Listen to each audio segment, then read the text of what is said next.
É apenas fazer uma introdução dessa epístola, vamos ter uma visão geral de tudo aquilo que Pedro ensina aqui, de tudo não, né? Pelo menos uma boa parte daquilo que Pedro ensina através dessa epístola, que tem tudo a ver com a nossa vida hoje, tá? Então, para os seguidores de Jesus, viver neste mundo atual é como navegar através de mares agitados, em um pequeno barco rumo às terras da Nova Jerusalém.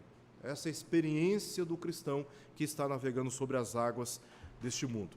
Então, os fortes ventos dos falsos pregadores e de falsas doutrinas ameaçam tirá-lo do curso, enquanto correntes ocultas da cultura, da impiedade o cercam para lançá-lo num redemoinho furioso, tentando fazê-lo submergir para a relativização de verdades bíblicas absolutas e de padrões morais estabelecidos pelo próprio Deus. Essa é a experiência nossa neste mundo. Nós estamos peregrinando no mundo, seguindo aquilo que a palavra de Deus revelou para nós e constantemente estamos tendo que lidar com estas oposições do mundo, oposições que vêm de muitas maneiras. E o objetivo do mundo, o objetivo do diabo, com todas essas circunstâncias, é de desmotivar o nosso coração para abandonarmos o caminho do Senhor no meio dessa jornada. Então, esta epístola, ela revela a realidade do mundo, das provações, das tentações que nós temos que lidar. E durante esta desafiadora jornada, o apóstolo Pedro, um experiente pescador, lembra qual era a profissão dele antes de Jesus chamá-lo? Ele era um pescador. Então ele sabia o que era lidar com as águas agitadas do mar, né? Ele viveu, né, a experiência de lidar com essas águas agitadas pelo diabo e pelo mundo. Ele enviou essa mensagem afirmando que essa jornada foi previamente planejada por Deus. Essas provações, essas lutas pelas quais todos nós atravessamos na vida, muitas vezes, no meio delas, pensamos que Deus nos abandonou, ou estamos passando por essas provações por causa de algum pecado nosso. Mas Pedro vai nos mostrar que muitas destas provações pelas quais nós atravessamos e temos que enfrentar, nem sempre é resultado do nosso pecado. Nem sempre é razão para pensarmos que Deus nos abandonou, que Deus não nos ama. Muito pelo contrário.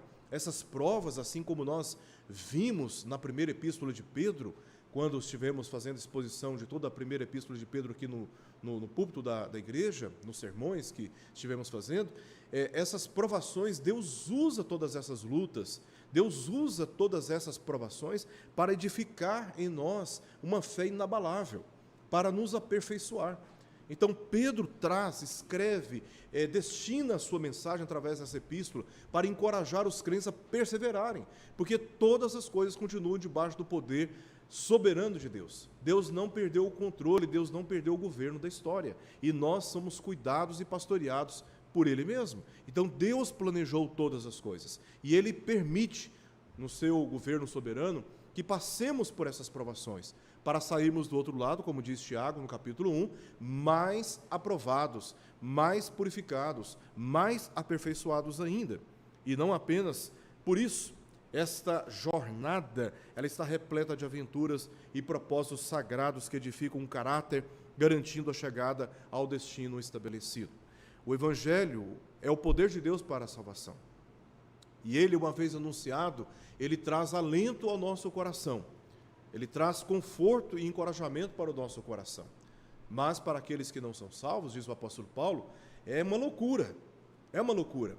Então nós estamos literalmente navegando contra as correntes dessas águas agitadas no tocante à nossa vida cristã. Parece tolice seguir neste caminho. Parece irracional persistir nesse caminho.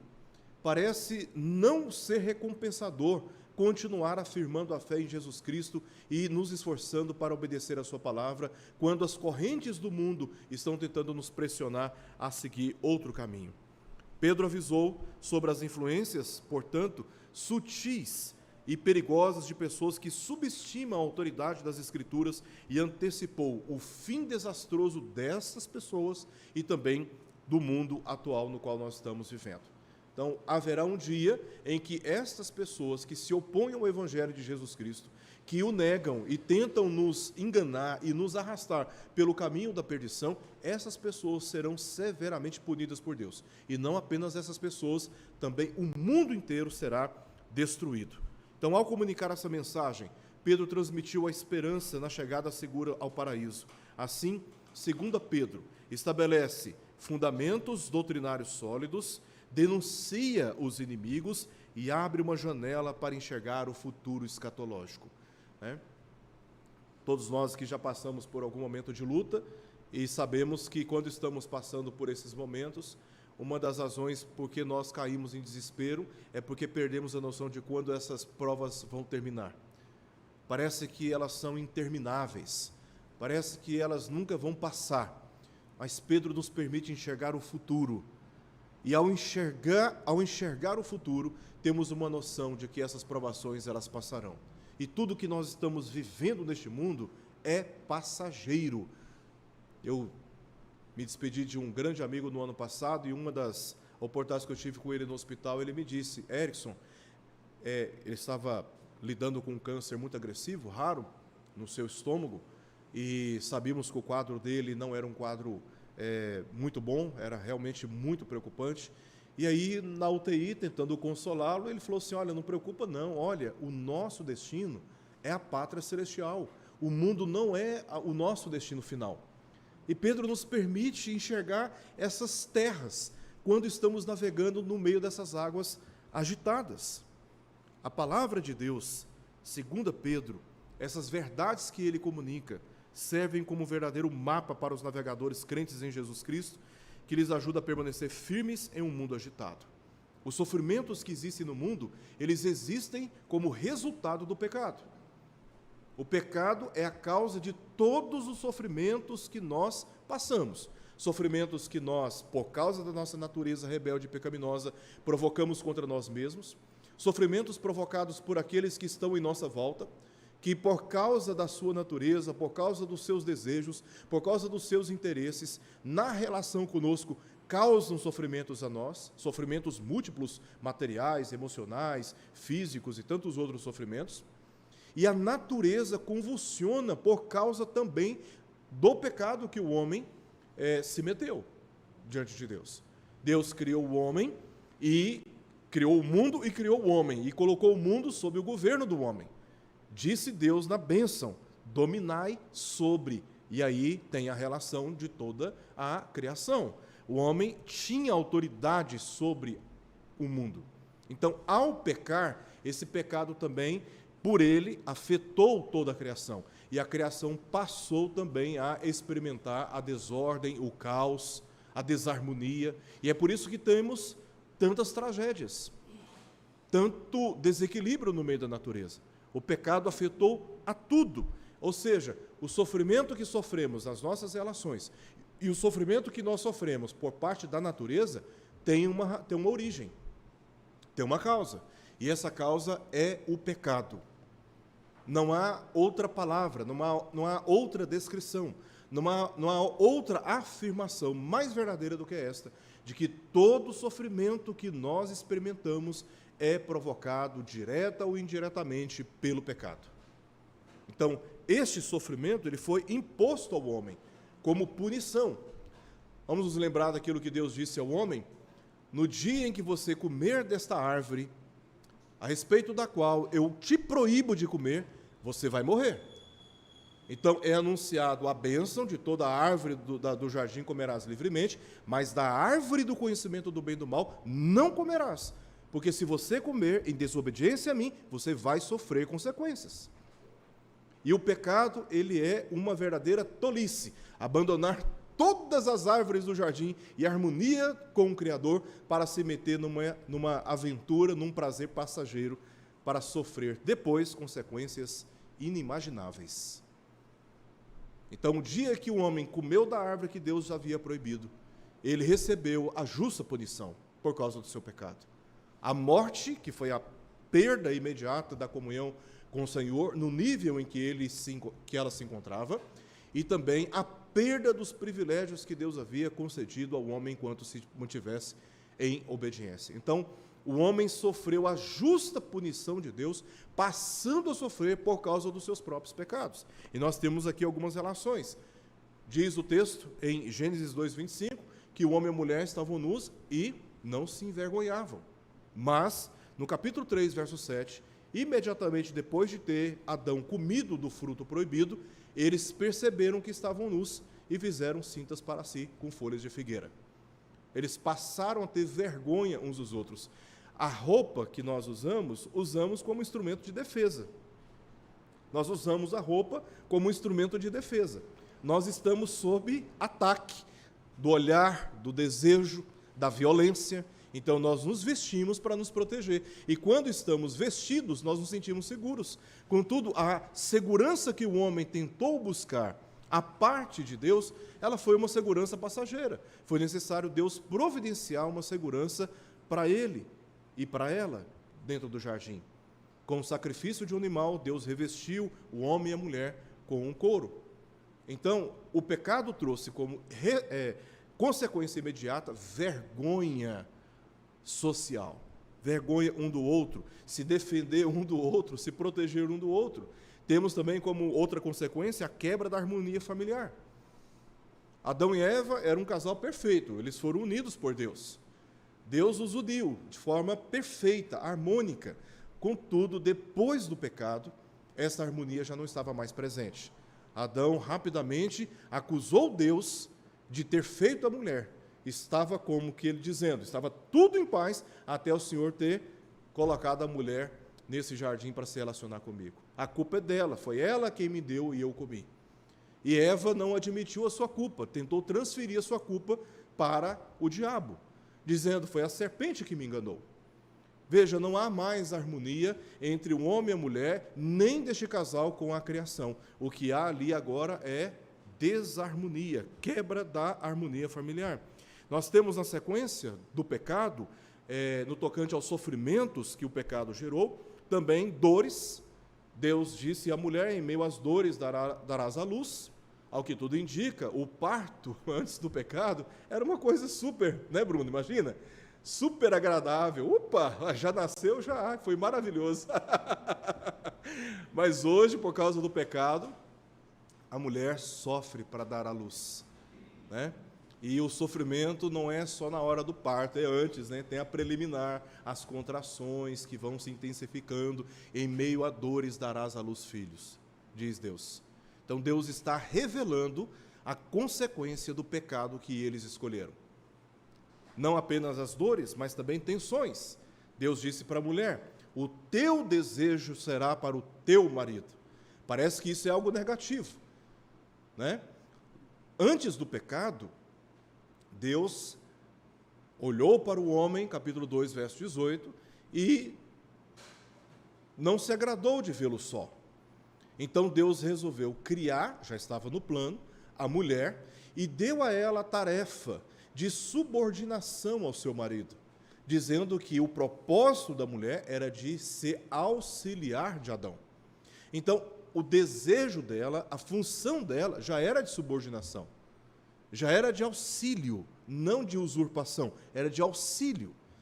Mas agora Deus afirma aquilo que eles já tinham como experiência antes do pecado. O teu desejo será para o teu marido e ele te governará. A diferença não está na afirmação, a diferença está no contexto. Antes do pecado e após o pecado. Agora a mulher ter que se sujeitar a um homem maculado pelo pecado, já não vai ser mais uma experiência tão simples. Se sujeitar a um homem egoísta, mimado, infantilizado, um homem grosseiro, austero, autoritário, um homem acomodado, um homem preguiçoso, já não vai ser mais uma experiência muito tranquila. Então, esta afirmação, por causa do contexto, já era uma afirmação carregada de muitas tensões para aquelas relações. E a perda de privilégios. Deus expulsa Adão e Eva do jardim, o melhor lugar que havia na face da terra, onde eles tinham acesso a tudo, mas agora eles perderam o privilégio de desfrutar daquilo que Deus havia reservado para o estado da obediência. Eles não poderiam ser recompensados pelo pecado. eles tinham que ser justamente penalizados pelo pecado. Foram expulsos do jardim, não teve diálogo, não teve barganha, não teve negociação, foram expulsos do jardim. Veja que o problema que eles agora estavam enfrentando tinha uma origem, e a origem foi a quebra da aliança com Deus, foi o pecado. Por fim, nós temos um texto do capítulo 4 de Gênesis, verso 8, conforme João diz na sua primeira epístola, no capítulo 3, verso 11 ao verso 15, que por causa do ciúme e do ódio, um irmão atacou o outro e o matou.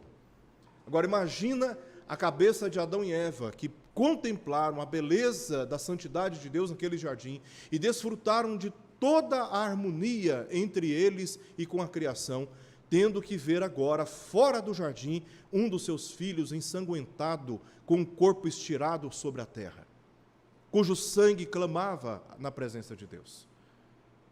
O que deve ter passado na cabeça de Adão? Porque tudo o que estava acontecendo ali foi pela responsabilidade que ele assumiu de desafiar as leis de Deus. Veja, meus irmãos, que temos aqui o resultado do pecado, que trouxe sofrimentos para a vida humana. E não apenas o homem, a terra também foi amaldiçoada. O texto em Gênesis 3,17 diz: visto que atendeste à voz de tua mulher, e aqui o contexto é, você deixou de ouvir a minha voz para ouvir a sua mulher, quando o que ela disse para você era contrário daquilo que eu disse. Você preferiu ouvir a tua mulher quando a palavra dela estava sendo contra a minha. E por causa desta desobediência, você comeu da árvore que eu te ordenei que não comesses. Qual que é o resultado disso? Maldita é a terra por tua causa. A terra agora, ela recebe uma severa punição da parte de Deus. Ela já não é mais uma terra abençoada. Ela é agora uma terra amaldiçoada. Aí você olha lá no National Geographic, né, aqueles vídeos maravilhosos dos pássaros, dos animais, dos rios, das borboletas, dos pássaros, das montanhas, dos ventos, fazendo as copas das árvores dançarem, dos rios batendo contra as rochas e ressoando, né? Como que música da própria natureza. Você fala, como posso dizer que a terra está amaldiçoada? É porque nós não tivemos a oportunidade de conhecer a terra e de contemplá-la sem os efeitos do pecado. Sem os efeitos do pecado. A terra se tornou amaldiçoada. E aí a gente escolhe o que a gente quer ver sobre a terra, né? A gente não quer ver o que acontece, por exemplo, com o que aconteceu aqui agora recentemente em Goiânia. Chuva que era para ser durante um mês, caiu em 2 dias, e um rapaz tão jovem, tentando segurar sua moto, não conseguiu conter a força da enxurrada, que levou a sua moto. Ele foi encontrado hoje, falecido por causa da força da enxurrada. Fora os desastres naturais, que são inúmeros, incontáveis, de toda a ordem: terremotos, furacões, tufões, tempestades, deslizamentos de terra e tantos outros desastres. A terra está gemendo por causa do pecado que a corrompeu, que a desarmonizou, que fez dela um ambiente de agonia, de sofrimento. A terra também sofre, diz o apóstolo Paulo em Romanos capítulo 8. Então, os sofrimentos que existem na terra hoje são consequência do pecado. O que nós vivemos hoje é por causa do pecado. Nenhum de nós pode se apresentar diante de Deus como que inocente, porque nós sofremos com o pecado no nosso coração. E nós manifestamos, demonstramos a nossa natureza pecaminosa na forma dos nossos pensamentos, na forma dos nossos desejos, na forma das nossas ações e reações, as decisões que nós tomamos, as omissões que nós praticamos. Nós sofremos por causa do pecado, e a terra também está sofrendo por causa do pecado. Portanto, os sofrimentos são uma realidade inevitável nessa vida terrena, porque são resultado do pecado, o qual corrompeu os fundamentos das relações vitais do homem. Quando essas relações foram interrompidas, relações com Deus, que é a fonte de vida, de paz, de alegria, de esperança, quando essa relação ela é quebrada imediatamente, a relação do homem com o seu próximo e consigo mesmo também são alteradas. Então, por causa disso, há sofrimentos. Quando o Senhor Jesus retornar, a presença e as influências do pecado serão finalmente superadas. É a única esperança que nos resta. É a vinda do Senhor Jesus colocando fim a todos estes sofrimentos. Sofrimentos por uma relação maculada pelo pecado, a relação essa com Deus, sofrimentos causados por nós em relação ao nosso próximo, e sofrimentos que nós causamos contra nós mesmos. E o sofrimento que nós ainda passamos por parte de uma natureza que geme, que agoniza por causa do pecado que a corrompeu. Mas na vinda do Senhor Jesus, todas essas relações serão aperfeiçoadas. Essa é a única esperança que nós temos. É tudo o que nós esperamos. Nós não esperamos que um governante humano traga uma solução perene para nós, porque esses governantes não podem trazer essa esperança, não podem sustentar essa esperança. O mínimo que eles podem fazer é trazer, talvez, um pouquinho de esperança passageira, mas logo essa esperança vai embora, porque você descobre que são imperfeitos e pecadores como todos os outros homens na face da terra. Somente o Senhor Jesus Cristo, o Rei dos Reis, pode trazer verdadeira esperança. E Pedro comunica isso na sua epístola, desperta isso na mente dos seus destinatários, dos seus leitores, que nós precisamos nos lembrar da volta do Senhor Jesus Cristo e esperar por essa volta, não nos esquecer por essa volta. Nós tivemos aqui, alguns anos atrás, durante 2 anos e meio estudando Apocalipse, como foi maravilhoso contemplar a maravilhosa obra da redenção que Deus está reservando para todos nós. Me refiro à redenção final. Depois terminamos a exposição de todo o livro de Apocalipse, depois de 2 anos e meio, fomos estudar 1 Tessalonicenses, outra jornada maravilhosa. Depois entramos em 2 Tessalonicenses e vimos como Deus tem planejado todas as coisas e tem cuidado da nossa esperança. Nós não podemos deixar de lembrar dessa verdade da Escritura, de que o Senhor Jesus Cristo está voltando, e somente Ele vai colocar fim na presença e nas influências do pecado. Até esse dia, todos nós precisamos lidar com os sofrimentos, nos mantendo firmes neste mundo agitado pelo diabo e pelo mundo, perseverando na fé e na esperança em Jesus Cristo. Esta é a enfática mensagem do apóstolo Pedro. Nós vimos isso no capítulo 2, verso 1, capítulo 1, verso 1, que esse texto foi escrito pelo apóstolo Pedro. Há muitas contestações dentro das literaturas do Novo Testamento, se essa epístola seria de Pedro ou não seria de Pedro.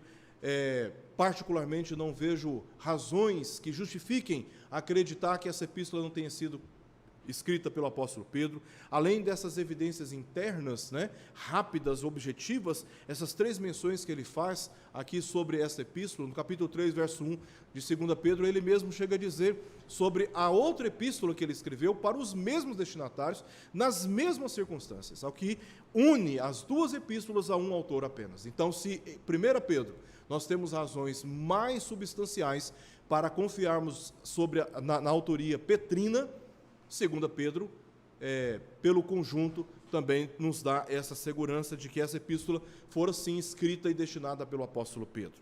Então, esta mensagem enfatizada que ele dá nesta esperança, e como aplicação dessa esperança, esse encorajamento para que os crentes perseverem na fé e também na esperança em Jesus Cristo, está presente nessas 2 epístolas. Quando ele se encontrava preso em Roma, no 1 Pedro capítulo 5, verso 13, lemos que ele comunica uma saudação aos seus destinatários daqueles que estavam na Babilônia. Babilônia era uma referência à cidade de Roma. E ele cita João Marcos também, que estava presente com o apóstolo Paulo na mesma circunstância em que ele estava preso ali também em Roma. Então, tudo leva a crer que, primeiro, um ponto pacífico e confiável da nossa parte, essa epístola foi escrita pelo apóstolo Pedro. Segundo, ele se encontrava preso em Roma. Essa era a circunstância, entre 64 e 66. Nessa ocasião, ele estava próximo do seu martírio. Nós lemos em 2 Pedro 1,14, você pode conferir aí, no capítulo 1, verso 14, ele diz: certo de que estou prestes a deixar o meu tabernáculo, como efetivamente nosso Senhor Jesus Cristo me revelou. Estava próximo de morrer. E tudo isso aconteceu no auge da perseguição do imperador Nero contra os cristãos. Nero, ele morreu em 68 depois de Cristo. Então foi assim, literalmente no auge do seu enfrentamento contra os cristãos da cidade de Roma. Foi um período conturbado, politicamente falando, socialmente falando, economicamente falando. Nero não funcionava bem da cabeça. Acredito que muitos aqui conhecem um pouco da história de Nero. Ele não batia bem da cabeça. Ele queria fazer uma reforma, por exemplo, da cidade de Roma. O Senado não autorizou. E então, esse é um dos fatos mais conhecidos da história. Ele ordenou que fosse colocado fogo nos bolsões, nas regiões periféricas da cidade de Roma, onde haviam grandes favelas, pessoas que migravam de várias partes do mundo, daquele mundo, para a cidade de Roma em busca de segurança. E era justamente nessas regiões onde mais os cristãos estavam vivendo. Porque os cristãos em Roma, eles eram fugitivos, eles eram peregrinos. Então, eles viviam nessas regiões mais pobres da cidade de Roma. E aí ele manda colocar fogo e culpa os cristãos pelo fogo que colocou ali para justificar uma reforma que ele queria fazer na cidade de Roma para poder sustentar a sua governabilidade, porque ele estava sendo ameaçado na sua posição de poder. Então, para defender o seu poder, ele destrói parte da cidade de Roma e ainda culpa inocentes, né? Fora as outras atrocidades que ele cometeu dentro da sua própria família. Então, foi nesse período, nessa ocasião, nessas circunstâncias, que Pedro, preso em Roma, escreve essa epístola para os cristãos que se encontravam dispersos na região norte da atual Turquia hoje. Tá? Então, os crentes que receberam essa epístola tinham fugido das perseguições da Judéia. Vamos lembrar aqui, na ocasião da festa de Pentecostes, muitos muitos judeus, vindo de países, de regiões dominadas pela cultura grega, foram para Jerusalém para participar dessa festa. E ali eles testemunharam um mover do Espírito Santo e eles perceberam, pelo testemunho do próprio apóstolo Pedro, de que as profecias estavam se cumprindo. Então, os cristãos, vendo que as profecias estavam se cumprindo, que Jesus tinha nascido ali, que os apóstolos estavam ali, eles resolveram adiar o retorno deles para suas terras de origem, resolveram ficar em Jerusalém. E aí um grande problema surgiu, né? Como é que vai sustentar agora essas multidões de pessoas, né? No primeiro batismo, quase 3.000 pessoas foram batizadas. Então você imagina, e a igreja foi só crescendo, 5.000, foi só aumentando exponencialmente o número de cristãos na cidade de Jerusalém. E aí, quando nós entramos no capítulo 7, um dos diáconos que tinha sido eleito pela igreja foi apedrejado, o diácono Estevão, e no capítulo 8 lemos que a partir do martírio de Estevão, uma grande perseguição se instalou na cidade de Jerusalém, todos foram dispersos, exceto os apóstolos. Então, esses crentes, eles foram para a região da Samaria, norte de Israel hoje, e grande parte espalhou, na verdade, na tentativa de fugir dessa perseguição, se espalhou, entrou na região da Turquia e foram se espalhando naquelas regiões, né? Então, esses cristãos, eles se tornaram peregrinos e forasteiros entre as províncias romanas da atual Turquia. Pedro fala em 1 Pedro 1:1 e no capítulo 2, verso 11, de que eles eram peregrinos e forasteiros. Não tinham residências fixas, não tinham cidadania e não tinham proteção de direitos fundamentais pela sua condição social. Tá? Então, não bastando todo este cenário de insegurança, se encontravam em contexto de diversos sofrimentos. No capítulo 1, verso 6 de 1 Pedro, nós lemos o seguinte: nisso exultais, embora no presente, por breve tempo, se necessário, sejais contristados por várias provações. Então, tinha esse problema, né, da insegurança social e ainda estavam passando por muitos sofrimentos. Em 1 Pedro, capítulo 2, verso 12, um dos sofrimentos é descrito por Pedro ali.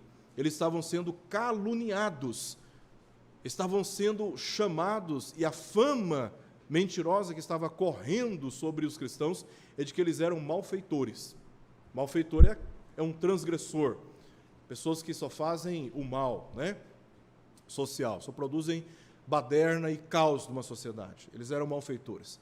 Então eles estavam sofrendo por isso, com calúnia. Sabe o que é ter a sua reputação sendo maculada pelos outros? Ter o seu nome sendo usado de maneira indevida, indecorosa, sem menor cuidado, e você não ter como se defender? Então isso trouxe muita angústia para os cristãos. Eles estavam sendo injustiçados, especialmente no ambiente do trabalho, sendo maltratados, tratados como escravos. Trabalhavam e eles não ganhavam o que era justo. Eram enganados e eles estavam sendo ainda maltratados. Como eles tinham a fama de malfeitores, quando Pedro fala lá no capítulo 2, verso 19, nós lemos que, vemos pelo próprio texto, de que possivelmente eles estavam sendo surrados injustamente.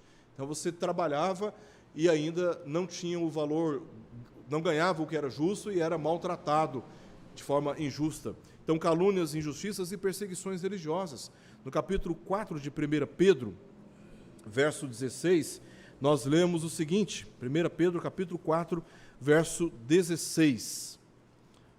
Mas se sofrer como cristão, não se envergonhe disto, antes glorifique a Deus com este nome. Então Pedro está considerando que aqueles cristãos estavam sofrendo, e ele fala, olha, se você sofre, não sofra o cristão por causa de coisas erradas, né? E ele vai citar como assassino, ladrão ou malfeitor. Mas se você sofrer por causa do nome de Cristo, se glorie disto.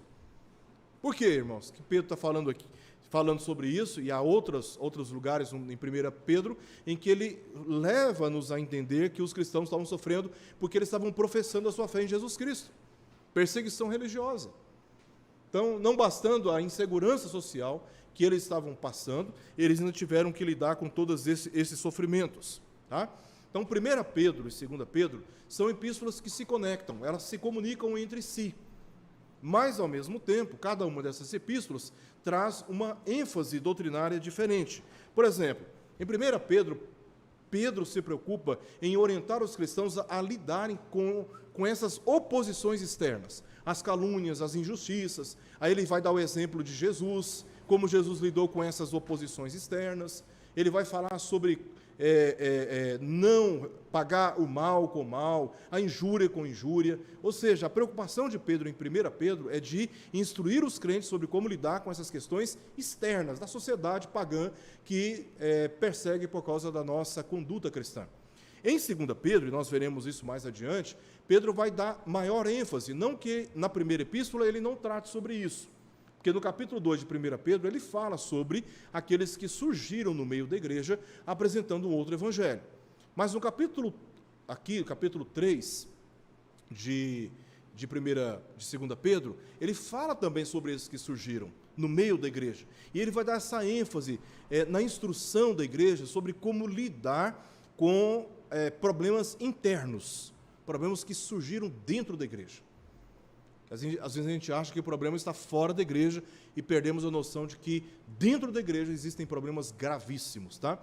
E as cartas do Apocalipse estão aí justamente para mostrar que muitos problemas que aquelas igrejas estavam atravessando estavam presentes dentro da igreja e não apenas fora da igreja.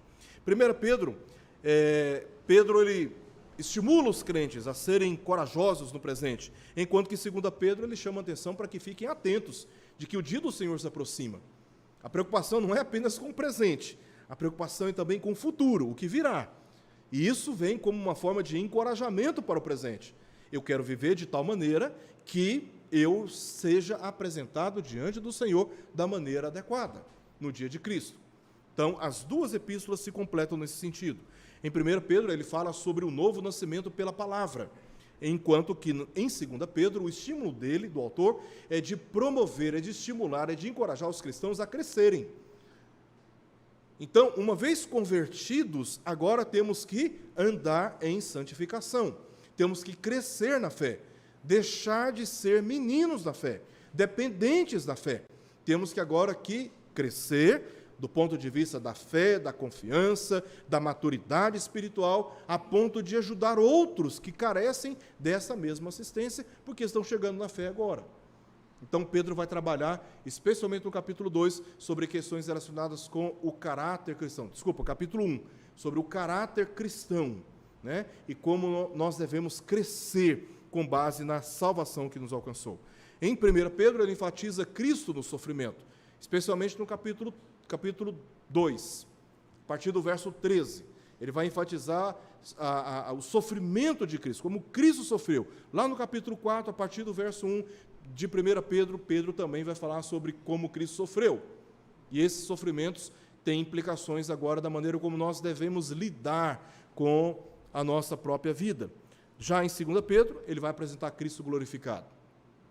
Se em 1 Pedro ele é um moribundo, sendo injustiçado, maltratado, ultrajado, em 2 Pedro, Pedro vai trazer a revelação do Cristo glorificado, que vem para julgar os seus inimigos e estabelecer paz e justiça sem fim para o seu povo. Propósito geral aqui de 2 Pedro, ele mesmo anuncia, está em 2 Pedro capítulo 3, verso 1 ao verso 2. Amados, esta é agora a segunda epístola que vos escrevo. Pedro está falando. Em ambas, e aí ele vai anunciar agora o propósito. Procuro despertar com lembranças a vossa mente esclarecida, para que vos recordeis das palavras que anteriormente foram ditas pelos santos profetas, está se referindo aos ensinos do Antigo Testamento, bem como do mandamento do Senhor e Salvador, ensinado pelos vossos apóstolos. Então nós temos 2 testamentos. O Antigo Testamento, que foi ensinado, que eles tinham conhecimento, eles tinham aquilo como herança, e agora, como os apóstolos trouxeram sentido para a revelação do Antigo Testamento na pessoa do Senhor e Salvador Jesus Cristo. Ou seja, Pedro não está lidando com crentes ignorantes. Pedro está lidando com crentes que estavam muito bem informados. Veja a ênfase que ele dá. Despertar com lembrança. A gente só lembra daquilo que a gente sabe. Despertar com lembranças a vossa mente esclarecida, para que vos recordeis, mais uma vez, a ênfase na lembrança. Então, Pedro não está lidando com crentes ignorantes. Ele está lidando com um crente que sabe muito bem a verdade, que conhece a verdade, mas que estavam enfraquecidos em meio aos sofrimentos. Então, Pedro está aqui recordando. Irmãos, se lembram das verdades que foram ensinadas? Pois bem, vamos continuar em frente. Vamos seguir adiante, né? A estrutura de 2 Pedro, ela é muito simples, né? Nessas férias eu tive a oportunidade de ler a segunda epístola várias vezes, de segunda epístola de Pedro. É assim, numa leitura você já percebe, são 3 capítulos, e cada capítulo ele traz um tema bastante claro. Por exemplo, no capítulo 1, Pedro vai enfatizar sobre os fundamentos do caráter cristão. São as pedras que precisamos colocar na estrutura da nossa vida espiritual para criarmos uma barreira contra as tempestades que vêm contra a nossa própria vida. Tá? Então, neste primeiro capítulo, ele enfatiza o conhecimento da salvação e da Escritura. Como é que nós formamos o nosso caráter? Como que nós forjamos o nosso caráter? Como que lapidamos o nosso caráter? É conhecendo a nossa salvação, é conhecendo as Sagradas Escrituras. Saber de onde Deus nos tirou, qual foi o propósito maravilhoso que Ele estabeleceu para nós, e conhecendo a palavra de Deus, a verdade do Senhor. Essa é a ênfase que Ele dá no primeiro capítulo. No segundo capítulo, agora o tema é diferente. Ele vai falar sobre a condenação dos falsos pregadores. E nós vamos explorar isso aqui. Eu espero que você esteja aqui, porque nós estaremos explorando esse assunto com bastante cuidado, tá bom? Qual que é a ênfase que ele dá? A ênfase é que nós não precisamos e não podemos apenas nos limitar ao conhecimento da nossa salvação e ao conhecimento das Escrituras. Nós temos que desenvolver a capacidade de conhecer os falsos pregadores. Se você não for capaz de identificar falsos pregadores, é porque você ainda não conheceu a sua salvação e você ainda não conhece suficientemente as Escrituras. Porque as Escrituras é que vão lançar luz nos seus olhos para que você identifique aquele que está propagando mentiras e que está, na instrumentalização da palavra, tentando te desviar da palavra. Então Pedro vai enfatizar, olha, vocês precisam conhecer esses falsos pregadores, os seus verdadeiros adversários, os seus verdadeiros opositores. Tem uma frase de John MacArthur muito interessante, um pensamento dele, que eu gosto muito, eu estou trazendo para os irmãos. Ele diz o seguinte: Pedro o escreveu para ajudar os crentes a enfrentar um mundo cheio de enganos espirituais sutis. Nunca a advertência de Pedro foi mais oportuna do que hoje. O rápido avanço da mídia de massa, juntamente com a falta de discernimento da igreja, permitiu que o erro doutrinário se espalhasse como fogo. Os falsos mestres propagam suas heresias pela televisão, rádio, internet, livros, revistas e seminários. São os congressos, fazendo tudo o que podem para a sua própria autopromoção. Para piorar as coisas, alguns na igreja de hoje, motivados por medo, covardia ou noções equivocadas de amor, relutam em expor tais apóstatas. Em vez de combater o erro, o aceitam ou o ignoram em nome da tolerância. E Pedro está enfatizando a necessidade de conhecermos os falsos pregadores e nos desviar deles. Tá?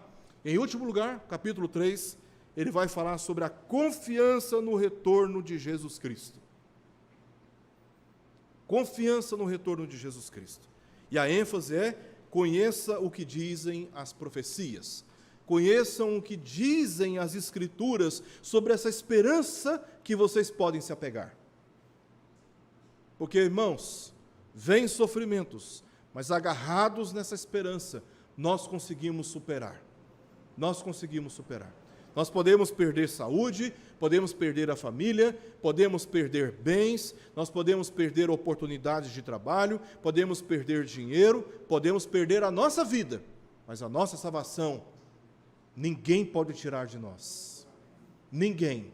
Nós já somos declarados pelas Escrituras mais do que vencedores em Cristo Jesus, e que nada pode nos separar do amor de Deus que foi revelado na bendita pessoa do Senhor Jesus Cristo. Então, essa esperança é que nos motiva e que nos encoraja. A gente olha para um lado, olha para o outro lado, olha para frente, olha para trás, nós não encontramos motivo para nos alegrar, mas nós olhamos para cima e nós sabemos que um dia estaremos com o Senhor.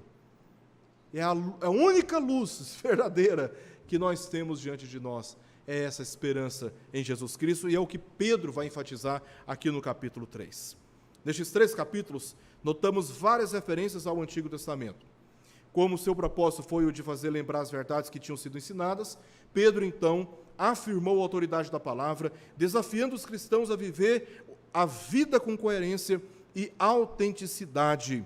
Isso é o que nós vimos enfaticamente na primeira epístola. Pedro traz vários ensinos, procurando com diligência crescente confirmar a vocação e eleição. É o que ele diz no capítulo 2, capítulo 1 de 2 Pedro, verso 10. Procurar com diligência, cada vez mais, confirmar a vossa eleição, vocação e eleição. Tá? A palavra de Deus ocupa o primeiro plano dessa epístola. No capítulo 1, seu conhecimento e a sua origem. Capítulo 1 de 2 Pedro. No capítulo 2, sua historicidade. Ele vai falar sobre as profecias, as experiências do passado.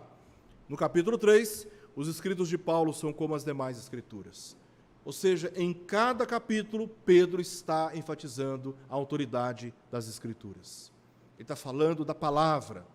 Ele está falando fundamentado na palavra. A palavra ocupa o primeiro plano dessa epístola. Pedro insistiu na importância das Escrituras para fortalecer a vivência da fé, por entender que somente a Escritura, de modo suficiente, é capaz de guiar o cristão em meio às trevas deste mundo, que é semelhante a um mar agitado por ventos que tentam desviá-lo do seu destino glorioso. Né? Alguns temas doutrinários antes de nós encerrarmos. Temas que nós encontramos aqui Pedro explorando, né? E hoje, lendo mais uma vez, de forma muito cautelosa, essa epístola, percebi alguns temas que eu gostaria de destacar aqui para os irmãos. Primeiro, a doutrina sobre o caráter cristão, a conduta que o cristão deve ter, tá? O fundamento do seu caráter e também o fundamento da sua conduta. A nossa conduta fala muito do nosso caráter, né? Mais do que as nossas palavras, as nossas ações falam muito sobre quem somos. Não é à toa que Jesus ensinou no capítulo 7 que pelos frutos dos falsos mestres nós poderemos identificá-los. Porque os frutos falam de quem são. Tá? Assim como os céus proclamam a glória de Deus e o firmamento da terra anuncia as obras das suas mãos, assim como a criação, assim como a obra fala do nosso Criador, as nossas ações e as nossas reações falam muito também do nosso caráter. Então, Pedro vai abordar aqui este assunto do caráter cristão, caráter que precisamos perseguir, caráter que precisamos tratar, pecados que precisam ser confessados, atitudes pecaminosas que precisam ser abandonadas, valores que precisam ser corrigidos, e ele vai abordar sobre caráter e conduta, o comportamento consistente com a verdade. Capítulo 3, verso 11, aqui nós lemos o seguinte: visto que todas essas coisas hão de ser assim desfeitas, deveis ser tais como os que vivem em santo procedimento e piedade. Você sabe a verdade, então viva em coerência com a verdade, ande de acordo com a verdade. Segundo, consequências das ideias, das nossas afirmações, né? No mundo aí, no ambiente dos teólogos, né? É muito comum a afirmação de que a ortodoxia resulta na ortopraxia. O que isso significa? Significa que uma afirmação doutrinária vai resultar em uma conduta, em um comportamento, vai resultar em decisões, em uma prática, em uma aplicação. Então, se você tem uma boa doutrina, você tem uma boa conduta. Se você tem uma má doutrina, você vai ter uma má conduta, porque todos nós somos guiados pela mente, pela consciência. Então, se nós temos ideias erradas, nós vamos nos comportar erradamente. E nós temos que corrigir a nossa maneira de pensar. Então, o fascínio de subestimar a confiança de que Cristo virá para julgar enfraquece o crente em meio aos preconceitos hostis do mundo e aumenta a força da tentação de compreender o Evangelho apenas como um conjunto de normas éticas sem dimensão escatológica. Então, como diz lá Eclesiastes, né, Salomão em Eclesiastes, ele diz: jovem, regala-te com a vida, né, faça tudo o que o teu coração e os teus desejos desejam, mas se lembre de uma coisa: de tudo isto você haverá de prestar contas. Ou seja, a dimensão escatológica, ela deve permear a nossa maneira de enxergar a vida no presente. E se nós não tivermos essa dimensão escatológica, nós vamos viver de forma irresponsável e imprudente. Tá? Tem um outro exemplo, eu não coloquei aqui, mas estou me lembrando, e eu quero trazer para os irmãos, que está em 1 Tessalonicenses.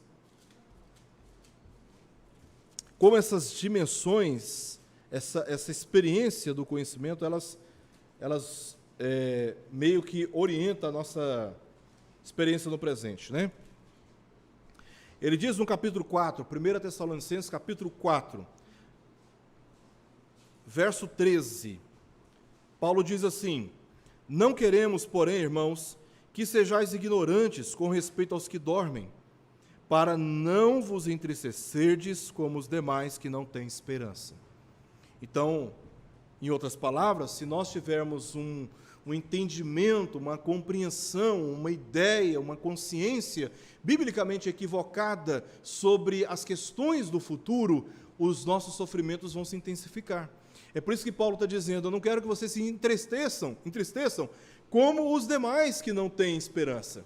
Porque eles não conhecem a verdade, e por não conhecerem a verdade, eles não têm esperança. Mas vocês conhecem a verdade, vocês têm esperança, então não se entristeçam demasiadamente diante da morte. Porque existe esperança. Né? Então, veja, consequências das ideias. Terceiro, preservação do testemunho da tradição. A mensagem apostólica não é apenas inatacável, seja por críticos, nós veremos isso aqui no capítulo 2, por mudanças de eventos e circunstâncias, mas continua sendo a única base para o ensino, a ética e a testemunha fiéis da verdade. Testemunho da Escritura. Quarto, o caráter divino humano de Jesus. Nos evangelhos sinóticos, a palavra sinótico é formado por duas palavras gregas, sim, que significa mesmo, e óptico, que significa olhar. Sinótico significa mesmo olhar. Né? Os evangelhos sinóticos, Mateus, Marcos e Lucas, nós lemos que o corpo de Jesus passou por uma transformação enquanto ele estava em um monte com alguns dos seus discípulos. E naquela cena peculiar que os discípulos tiveram, Pedro, Tiago e João, os discípulos vislumbraram Jesus no seu estado de glória divina e ouviram da parte de Deus Pai que ele era o seu Filho, e ainda a ordem para que ouvissem Jesus. O texto de 2 Pedro, capítulo 1, versos 16 a 19, nos lembra que Jesus possui a glória de Deus e voltará com poder e soberana autoridade para julgar. Pedro nos permite olhar para Jesus como homem, como nós, que andou entre nós, que sujou os seus pés, sentiu cansado, ira, chorou, se sentiu muitas vezes tão pressionado que teve que ir para cima do barco, porque as multidões o estavam pressionando, que teve que subir nos montes para orar, porque as pessoas não deixavam, não davam para ele tempo nem sequer para orar, e ele tinha que se isolar no cume dos montes, sozinho, para orar. Jesus sofreu agonia de saber que na cruz, não porque ele morreria, não porque os cravos feririam suas mãos e seus pés, não porque uma lança, segundo a profecia, traspassaria o seu lado, não por essas coisas, pelos ultrajes, pelas humilhações, pelos insultos, não por isso. Jesus sofreu agonia no Getsemane, por causa das multidões dos nossos pecados, que seriam imputados sobre ele naquela cruz. E ele experimentaria a morte, ou seja, a separação de Deus. E ele, em desespero, clama: Deus meu, por que me desamparaste? Ou seja, Pedro nos mostra Jesus como homem, sofrendo, mas também nos permite vislumbrar, assim como João faz na sua primeira epístola, no capítulo 1, esse Jesus, esse mesmo Jesus, glorificado, cheio de poder e de autoridade, e que haverá de vir para julgar todas as nações. Ele veio como cordeiro na sua primeira vinda, mas na sua segunda vinda, Pedro nos mostra que ele virá como um leão rugindo e defendendo o seu povo. A implicação é que os leitores podem ter certeza de que Jesus retornará, porque Pedro testemunhou, em parte, a glória que pertence ao amado Filho de Deus. Por fim, conflagração cósmica. Isso é que nós veremos aqui no capítulo 3, capítulo 3 de 2 Pedro. Quanto ao dia do Senhor e o retorno de Cristo, 2 Pedro fala sobre os céus sendo queimados e os elementos do universo sendo destruídos pelo fogo. Nenhum outro registro do Novo Testamento descreve a destruição dos céus e do mundo com fogo. Você não encontra essa referência no Novo Testamento, somente aqui. Enquanto outros registros bíblicos falam de novos céus e nova terra, 2 Pedro descreve o julgamento do cosmos com imagens de incineração. Tá? Então, Pedro mostra o mundo sendo queimado, sendo punido por Deus, sendo tudo destruído, tudo desfeito. Né? Tudo desfeito. Nós vamos ver as profecias do Antigo Testamento que falam sobre isso, e vamos explorar isso também aqui na segunda epístola de Pedro. Tá? Quais são as implicações deste mundo que fora criado, sendo completamente destruído, e novos céus e nova terra sendo desfeitos, conforme a descrição que João dá no livro de Apocalipse, do capítulo 22. Ali você tem uma descrição, capítulo 21, capítulo 22. Ali você tem uma descrição desse novo céu e nova terra. Né? Então, 2 Pedro mostra esse cosmos sendo queimado, o fogo que simboliza o julgamento de Deus. Né? E em Apocalipse capítulo 21, vemos os homens e os anjos ímpios sendo queimados também. Ou seja, a punição ela será para o homem pecador, para os anjos pecadores e para o mundo que sofreu a contaminação do pecado. A realidade da vida eterna é uma realidade sublime, que não tem equiparação exata com o mundo no qual nós vivemos.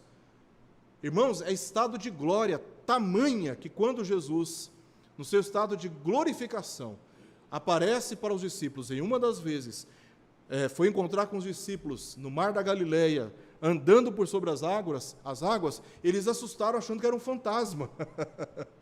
Porque Jesus estava num estado de glória que estava fora do ordinário. Então, nós não podemos olhar para este mundo e pensar que este mundo será refeito de tal maneira que nós já temos um vislumbre olhando para ele. Não, será uma realidade completamente completamente distinta, totalmente glorificada. Nós vamos ver isso mais adiante. Para terminar, algumas considerações finais. A fim de ajudar os crentes a vencer o desalento e a recuperar a confiança, Pedro lembra que as medidas humanas do tempo, capítulo 3, verso 8 e verso 10, ele diz: há todavia uma coisa, amados, não deveis esquecer que para o Senhor um dia é como 1000 anos, e 1000 anos como um dia. E no verso 10 nós lemos: virá, entretanto, como ladrão o dia do Senhor. E o que vai acontecer? No qual os céus passarão, como estrepidoso estrondo, e os elementos se desfarão abrasados. Também a terra e as obras que nela existem serão atingidas. Então, Pedro lembra que as medidas humanas do tempo e dos deveres morais, é o que nós lemos nos versos 13 e verso 14, onde ele diz: nós, porém, segundo a sua promessa, esperamos novos céus e nova terra, nos quais habita a justiça. Por essa razão, pois, amados, esperando essas coisas, empenhai-vos por serdes achados por ele em paz, sem mácula e irrepreensíveis. Ou seja, as medidas do tempo humanas e os deveres morais não são as mesmas de Deus. Não são as mesmas de Deus. E que Jesus Cristo, a quem e em quem a igreja verdadeira espera, é a chave definitiva do mistério da nossa existência e do plano da eterna salvação do ser humano. Quero terminar lendo essa passagem aqui de 2 Pedro, capítulo 1, verso 19, que diz: temos assim tanto mais confirmada a palavra profética, e fazeis bem em atendê-la, como a uma candeia que brilha em lugar tenebroso, até que o dia clareie e a estrela da alva nasça em vosso coração. Estou sentindo um foguinho pentecostal aqui. Maravilhoso. Vamos orar, irmãos. Essa é a esperança que o Senhor traz aos nossos corações. É bom ver que os irmãos estão bem envolvidos já com a epístola, né? Semana que vem vamos adentrar no texto, vamos começar a explicar, tintim por tintim, sobre a graça do nosso Deus. Vamos orar. Querido Deus, obrigado, Pai, por esse tempo de estudo da Tua Palavra e também pelos sentimentos de esperança que o Senhor produz em nosso coração. Que Teu Espírito, Senhor, haja no nosso meio nessas semanas, produzindo em nós, Senhor, maior confiança no testemunho da Tua Palavra, para resistirmos firmes neste mundo agitado. Nós oramos por isso, Pai, em nome de Jesus. Amém e amém.